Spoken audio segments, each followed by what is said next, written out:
ಪರಿಣಾಮ ಜೀವನದಲ್ಲಿ ಆಗ್ತಾ ಹೋಗ್ತಿರ್ತದೆ. ಅವ್ರಿಗಾಗಿ ಒಂದಿಷ್ಟು ಆಶಾಕಿರಣವನ್ನು ನಮ್ಮ ದಿನೇಶ್ ಗುಂಡೂರಾವ್ ಮಾಡಿದ್ದ ಭಾಳ ಸಂತೋಷ. ಈ ಮೊದಲು ಅವರು 4 ಜಿಲ್ಲೆಗಳಿಗೂ ಮಾಡಿದ್ವಿ, ಅದು ಯಶಸ್ವಿ ಆಯಿತು, ಹಾಗೆ ಹೇಳ್ಕೊಂಡಿದ್ದಾರೆ. ಅದ್ರ ಬದಲಾಗಿ ಈಗ ಇದು ಅದಾಗಬೇಕಾದ್ರೆ 7 ವರ್ಷ ತೊಗೊಳ್ತದೆ. ನಾವು ಪ್ರತಿ ವರ್ಷ 4 ಜಿಲ್ಲೆಗಳು ತೊಗೊಳ್ತಾ ಹೋದ್ರೆ ಅಂತೇಳಿ ಅದಕ್ಕೆ ಬೇಡ ಅಂತ ಒಮ್ಮೆಲೆ ಅದನ್ನು ಇಂಟ್ರೊಡ್ಯೂಸ್ ಮಾಡ್ತಾಯಿದ್ವಿ. ಪ್ರತಿ ತಾಲೂಕಿಗೆ ಅದು ನೀವು ಅದನ್ನು ಲಾಭ ಮಾಡ್ಕೋಬೇಕು ಸಾರ್ವಜನಿಕರು ಅಂತೇಳಿ. ಯಾರ್ಯಾರು ಕರಿನ ಪೆಟ್ಟು ತಿಂದಾರ ಅವರೆಲ್ಲ ಅಲ್ಲಿ ಉಪಯೋಗ ತೊಗೊಳ್ರಿ ಅಂತ. ಈಗಾಗಲೇ ಹೇಳಿದ್ದು ನಿಮಗೆ, ಒಂದು ಪರಿ ತೆಗೆದ ಅದಕ್ಕೊಂದು ನೀವೇನಾದರೂ ಲೆನ್ಸ್ ಹಾಕ್ಬೇಕಾಗಿತ್ತು ಅಂದ್ರೆ ಅಲ್ಲಿ ಡಾಕ್ಟ್ರು ಕೇಳ್ತಾರೆ, 20,000 ಹಾಕಿಲ್ಲ, 50,000 ಹಾಕಿಲ್ಲ, 1,00,000 ಹಾಕಿಲ್ಲ. ಬಡವಾಗ ಅವತ್ತು ತಿಂದ ಅವತ್ತು ಬದುಕೋದು ಕಷ್ಟ ಇದೆ, ಅವತ್ತು ಆಹಾರ ಇಲ್ಲ ಅವಾಗ. ಅಂಥದ್ರಾಗ 10,000 ಭಾಳ ತುಟ್ಟಿಯಾಗಿರ್ತದೆ, ಮತ್ತು 20,000 ಮಿನಿಮಮ್. ನೀವು ಯಾವುದೋ ದವಾಖಾನೆಗೆ ಹೋದ್ರು ಹೇಳ್ತಾರೆ ಅದನ್ನು ಡಾಕ್ಟರ್ಗಳು. ಮತ್ತು ಇನ್ನು ಕೆಲವೊಂದು ಸೇವಾ ಸಂಸ್ಥೆಗಳು ಮಾಡ್ತಾಯಿದ್ದಾರೆ. ಲಯನ್ಸ್ ಕ್ಲಬ್ ಆಯಿತು, ಮತ್ತು ರೋಟರಿ ಕ್ಲಬ್, ಇಂಥ ಕ್ಲಬ್ಗಳು ಮಾಡ್ತಾರೆ, ಇಲ್ಲ ಅಂತಲ್ಲ. ಆದರೂ ಒಂದು ಲಿಮಿಟೆಡ್ ಇದೆ.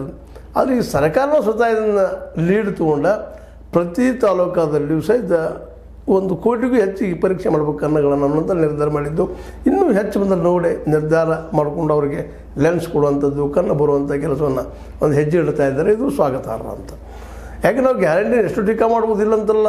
ಖಜಾನೆ ಹೊಡೆದು ಬೀಳ್ತದ್ರಿ, ನಮ್ದು ಹಾಳಾಗ್ತದೆ. ನೀವು ಯಾರಿಗಾಗಿ ಖಜಾನೆ ಇಟ್ಟಿದ್ರಿ ಮೊದಲನೇ ಪ್ರಶ್ನೆ ಇದು. ಸಹಜವಾಗಿ ಕೇಳೋದು, ಯಾರಿಗಾಗಪ್ಪ ನಿಮ್ಮ ಖಜಾನೆ ಯಾರಿಗೆ ಅಂದ್ರೆ ಲೋಕ ಕಲ್ಯಾಣಕಾರಕ್ಕಾಗಿ. ಲೋಕ ಕಲ್ಯಾಣ ಅಂದರೆ ಏನು?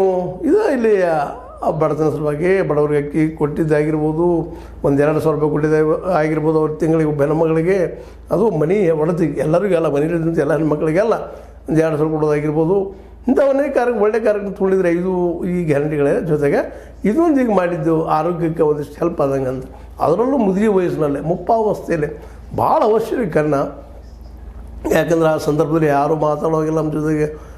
ಎಳೆಯ ಹುಡುಗರು ಬರುವಾಗಿಲ್ಲ, ದೊಡ್ಡವರು ಮಾತಾಡೋಂಗಿಲ್ಲ, ಮನೆಯ ಮಕ್ಕಳು ದೂರ ಇರ್ತಿದ್ದಾರೆ. ಭಾಳಷ್ಟು ಕುಟುಂಬಗಳನ್ನ ನಾವು ನೋಡ್ತಾ ಇದ್ದೀವಿ ಮ್ಯಾಕ್ಸಿಮಮ್ ಆಗಿ. ಇಲ್ಲ ಅಂತಲ್ಲ, ಇಲ್ಲ ಒಳ್ಳೆಯವರು ಇದ್ದಾರೆ, ಆದರೆ ಪ್ರಮಾಣ ಭಾಳ ಕಡಿಮೆ. ಹೌದು ಇವರು ನಮ್ಮನ್ನು ಸಾಕಿದವರು, ಸಲುವಿದವರು, ಬೆಳೆಸಿದವರು, ಏನೋ ಒಂದಂದ್ರೆ ನಾವು ಹೊಟ್ಟೆ ಹಾಕೊಂಡು ಹೋಗ್ಬೇಕು ಅನ್ನೋಂಥದ್ದು ವಿಶೇಷ ಭಾಳ ಕಡಿಮೆ. ಅಂಥ ಪ್ರಸಂಗದಲ್ಲೇ ಸರ್ಕಾರ ಇದನ್ನು ಲೀಡ್ ತೊಗೊಂಡು ಮಾಡ್ತಾ ಇರೋದು ಮಾತ್ರ ನಿಶ್ಚಿತವಾಗಿ ಸ್ವಾಗತಾರ್ಹ, ಭಾಳ ಸ್ವಾಗತಾರ್ಹ. ಇದು ಆಗಿದ್ದು ಭಾಳ ಚಲೋ ಆಗ್ಯದ. ಯಾಕಂದರೆ ಅದರಲ್ಲೂ ಮುದುಕಿಯರು ಇಬ್ಬರು ಬಂದರು. ಅದು ಹೇಳಿ ನಿಮಗೆ ವಯಸ್ಸಾದಂಗೆ ಏಕಾಂಗಿತನ ಗಾಡಿಗೆ ಶುರು ಆಗಿಬಿಡ್ತದೆ. ಯಾರಿಲ್ಲಪ್ಪ ಅನ್ನೋ ಒಂದು